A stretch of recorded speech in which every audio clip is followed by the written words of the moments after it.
So, this is Age of Empires 4. Cameron, thank you. Thank you for those emotes. KingSpillah, definitely the more experienced player here. KingSpillah, English, in the blue, on the bottom corner of our map, Altai. And ShetheDistance in the pink, top right corner, as the Abbasid. Like I was saying, KingSpillah a little bit more experienced maybe, but it's been a lot of months since he's really played the game. Is my music off? I need the music. I need it. Yeah, what's going on here? Get that on there. All right, thank you. Yeah, we don't have any French right now. Actually, they were banned in the first game by ShetheDistance. I don't know if she has some insider information about that or what, but we'll have to see what happens. I think KingSpillah over here has the English. Kind of just picked them because he didn't know what else to do. I kind of got that vibe while we were in the lobby. Yeah, pro tournament move. This is match 4, game 1. So that's going to be round 1. The players here, if we jump over quickly to the bracket, are going to be, whoever wins this, going to be playing Namcap. You see on that bottom row in game 7. We've got some scouting. These scouts shouting off that they've spotted the stone. We've got 1 on stone for ShetheDistance already. Not the meta move, but, you know, it is what it is. This is, I think, her 2nd or 3rd ever game. So, hey, I don't put people in the group. The seed puts people in the group, and that's a combination of multiple people's placements. So nobody can be blamed. It's all about the seed. That's right. So we're on Altai here. This map, I think definitely favors the English over the Abbasid, but it's a close call. I think if I was playing the Abbasid into this, I don't know if I'd be so very happy about it, because the Abbasid are all about spears and maybe archers, maybe horsemen. I guess they're doing well with their horsemen with their food discount with the villagers once they research that in their age up landmark. But the English gonna just be able to produce longbows all day, counter out the spears. So you're gonna have to be a little bit roundabout, I think, as the Abbasid here. But you know, again, hey, ShetheDistance in the chat. Hello. I have literally never played this game before, so I was picking civilizations purely on the benefits that I was reading on menus. Okay. You got like 1 practice game in as the Abbasid Dynasty, I think. Actually, like 1.5. So okay. But yeah, it was fun to get into the different mechanics of AOE4. I have a little bit more experience with AOE2. Thank you for coming on, by the way. Now I can eat my clementines in peace. No worries. But it was I mean, it's like when you get a sequel to a game, it's the same game but slightly different. Yeah. I like to see the crossover. Stations that looked interesting. I didn't want to pick necessarily the French or the English just because You did say that to me before these games too. You said, the ones that stick out to me as fun to play are all the 3-star ones, but you know? Yeah. It's just like the classical like Western civilization 1-star easy to play civilizations are just like, you know, I mean, everyone's gonna play those. Yeah. I apologize. I don't actually know any of the hotkeys for Age 4 Spectre View, so I can't change to like Field of Fog of War unless chat calls it out. You want to Google it for me? I'll do it that way. But right now, this is what we get. Fog of War in replays is kind of bugged anyways in Age 4, so that's fine. We have the House of Wisdom coming down in a pretty good spot, actually. This connects the mining camp and the lumber camp. Yeah. That's probably the best House of Wisdom you could get here. I tried to take advantage of as many buildings as I could when I built them. So I think in this game, I actually might get level 1 Golden Age right off the bat. Okay, yeah, you're already on level 1, tier 1. Villager gathering rate plus 15%. What map is this, Cap? This is Altai. It's the 2 big cliffs on either side, and you kind of just have this funnel of death down the middle. Definitely a good English map if I was to place that space solely on Civ. Pick of the map, and I picked Altai, and that was just I don't know. I've never played maps before. Yeah, I mean, I like to see the interesting quirks that come out of inexperience, stuff like that. You try something new that's never been done because it's not meta. Nobody does it. Well, maybe you'll do it and something will happen. We got the barracks for ping. I just like being able to go around the end of the cliffs because they don't go all the way up to the edge of the map. So there's actually like, I mean, it felt like there was some element of safety there. Yeah, a lot of the time people will wall these like really close edges. Yeah. And I didn't do much with that, but I mean, if I end up playing this map in the future, I'm definitely going to keep that in mind. Yeah, absolutely. There's like a remaining post up in that top corner that I took advantage of and stuff. Yeah, blue going with no military production at all here.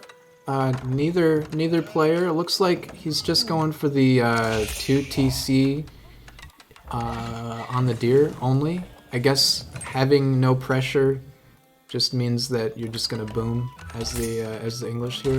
He may be a little less confident, but a couple of longbows, you know, it's not gonna slow down anything too much. And I'd like to see like 2 of those guys out here pressuring something over here.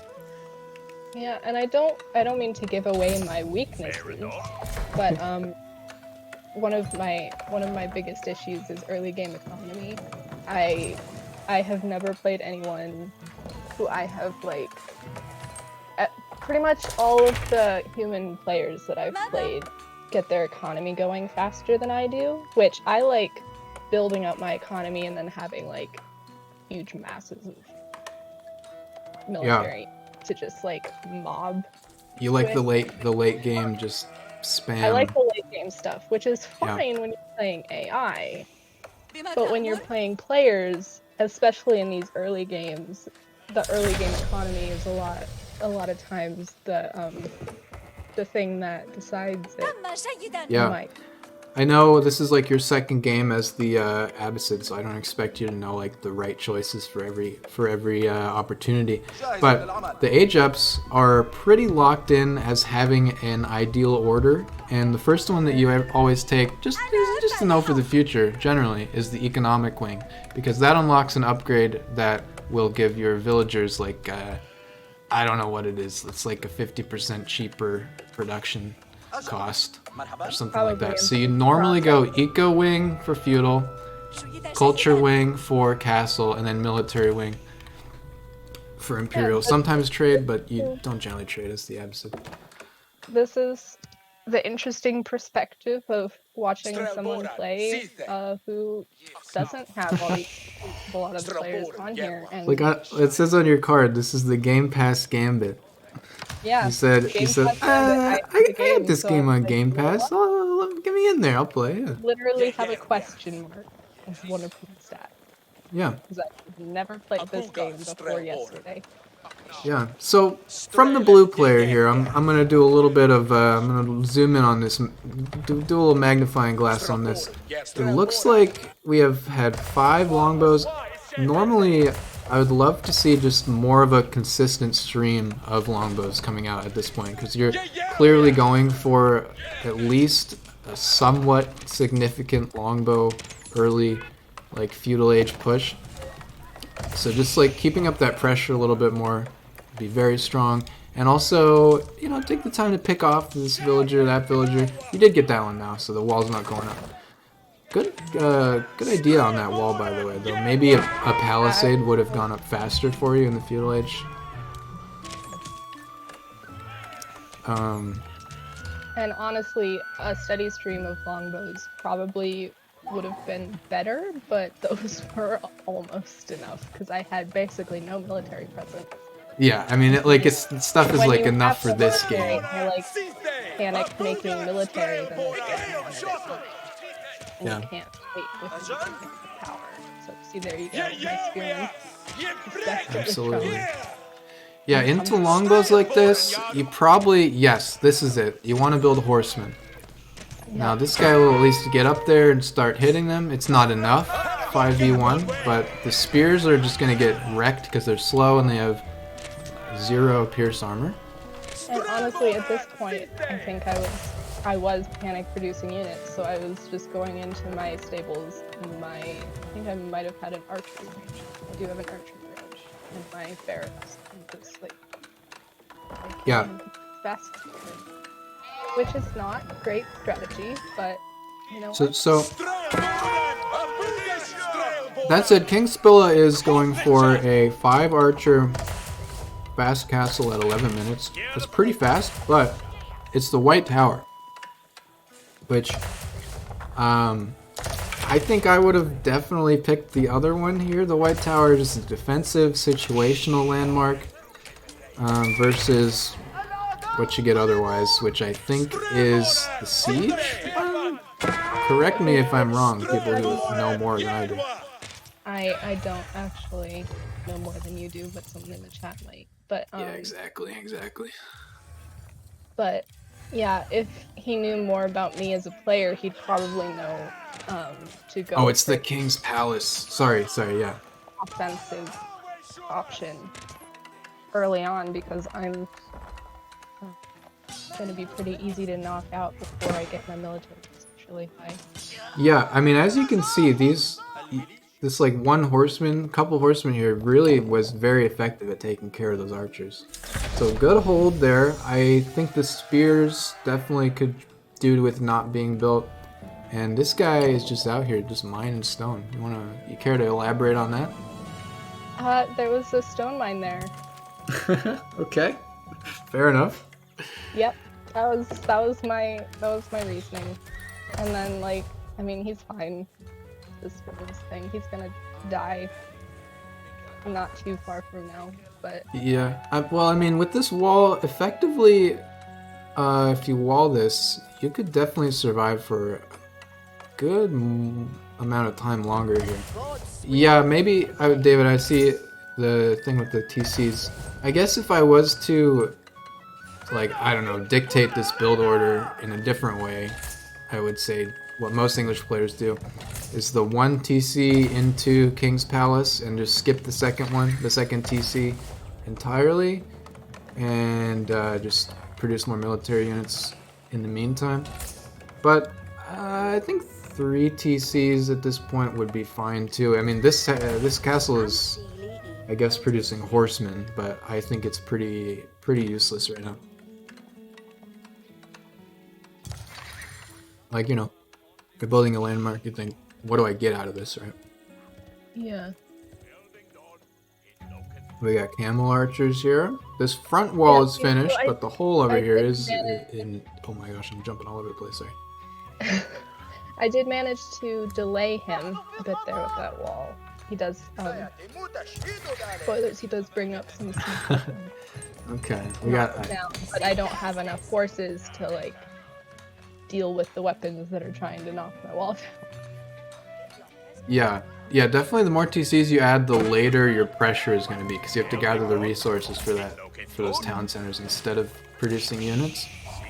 But I mean, in this situation specifically, I guess you could absolutely just use 3 because you're not getting pressured at all. So I don't know. I'm talking about the blue player here. I only have 1 Something to look at are the upgrades. I mean, you know, again, first game, it's fine. Yeah. No, I try to upgrade, but I'm not great at my economy management, so I Well, just kind of upgrading as the resources. And then yeah, I was I also mean, trying to create military units to yeah. have So anything of that sort. yeah, he's pretending he's cosplaying as the French with this his military production buildings Yeah, around I the banned White the Tower. French because I did have a tiny bit of insider information, aka my There's brother wheelbarrow. hosted Okay. this and kind of knows. You know, I So, thought it couldn't but make then he that big of posted, a difference, right? but Like then it didn't make that big of a difference, and you can only ban it for one game, which is why we have that mechanic. Bomber Bear gifting subs to David Hey, M1A2. Love that. Thank you very much, man. yeah, so building up a little bit of a military there. Okay. So, unit composition here. Pink definitely has the upgrades. KingSpillah actually has no upgrades yet. He's just working on wheelbarrow.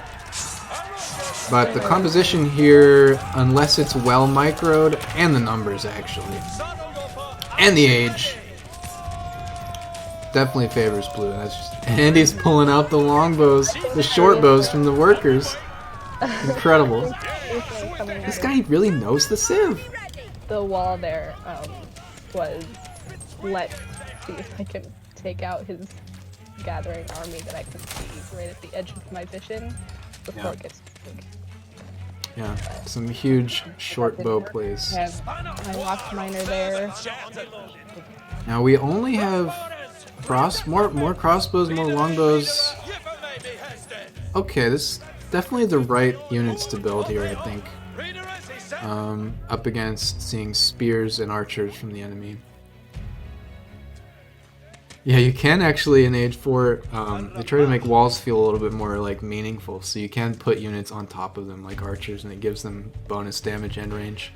Oh man, I'm gonna have to like get on it.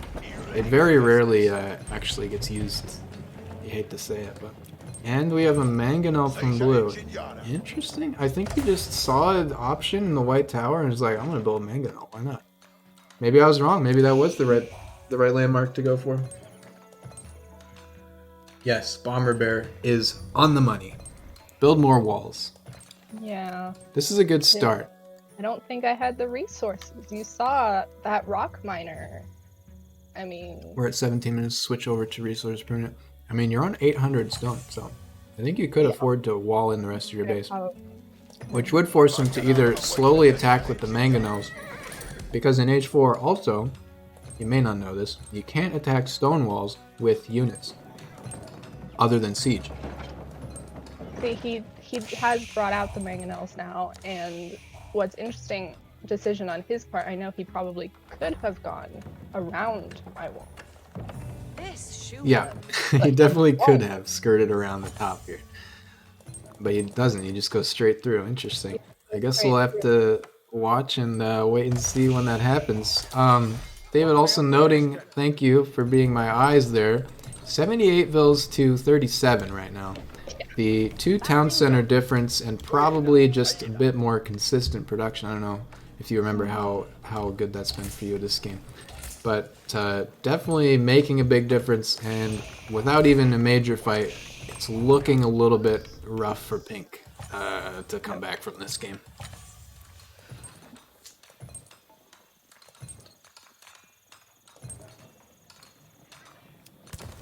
Sorry, it's a... Alright. Chew on another clementine slice there real fast. Alright. There goes the wall. How dare you sustain yourself? Hey. I say as I drink my honey tea. See, there he goes. He's attacking with the mangonels instead of... Yeah, mangonels are, like I'm seeing, Cap, probably the slowest option for dealing with this wall that you could have chosen. But they can deal with it, right? Like, nothing else here can. He could have made, like, some rams, maybe. Or here is the Windguard Palace. With the lack of pressure on him and the pace at which I'm going, speed isn't really an issue with that. Oh, can we see blue vision? I don't know how to change vision, so Google it and get back to me. I didn't do my homework for this game. Yeah, I would be interested to see what he's scouted here. Yeah. But Windguard Palace here is going to be able to provide the Windguard army, which has just kind of scattering of units, all very cheaply produced together in a group, one of which is a trebuchet. So those are going to be able to come out. Now we're in Feudal versus Imperial Age. Yep. When I saw that, I was basically like, well... We do have trade here. There are a couple of civs that are very good with trade. Abbasid generally not considered to be one of them ones that is. Camera settings solution, page 2 of Bomber Bear, thank you. I'm not clicking on that. You're a known hacker in the community.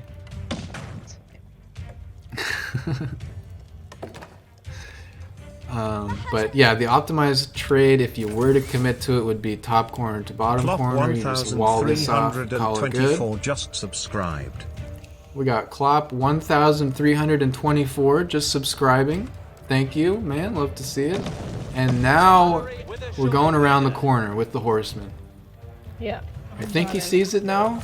He's just taking his time. The wall has fallen at the same exact time. I So have some villagers on a couple of those walls trying to repair them as they get damaged. okay, yeah, this guy got a little splashed in there. We might see these mangonels go down because they're right in the front. Yep, they're both gonna go down. Do a little damage to those archers in the meantime. Leaves me undefended against Alt Shift. the forces that go around the top. That's Alt Tab. Okay, but what's the fog of war vision? This is a very professional I'm situation. looking at this spread and I'm getting... 1, 2. Okay, I can go between their like point of views, but I can't turn on fog of war. So like tab or something.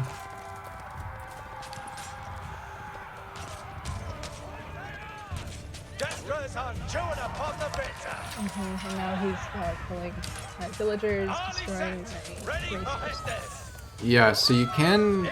I mean, you know, the difference in this game has already made it impossible probably to come back, but you can just garrison these guys with a quick G with them selected. Yeah, I think it was... I'm not sure exactly how long it'll take me from this point to surrender, but this Yeah, is Alt Shift. Sorry. Yeah, Alt Shift 1 and 2 changes so like I can like hide like the age up notification or something, or like turn off the wolf attacking sound. Okay, we got this guy on the wall, but he's not high enough to. Oh, bombard cannon! It's out. Counterweight trebuchet coming out from the Windguard Palace with the rest of his Windguard army. We are just waiting for that siege to get up here, and we're gonna get the GG, I think, after that point. Thank you, wiki researchers. And I'm not going back to backend. I don't know what that means. I'm not a dev. If you're talking about my spreadsheets, well, I can do both.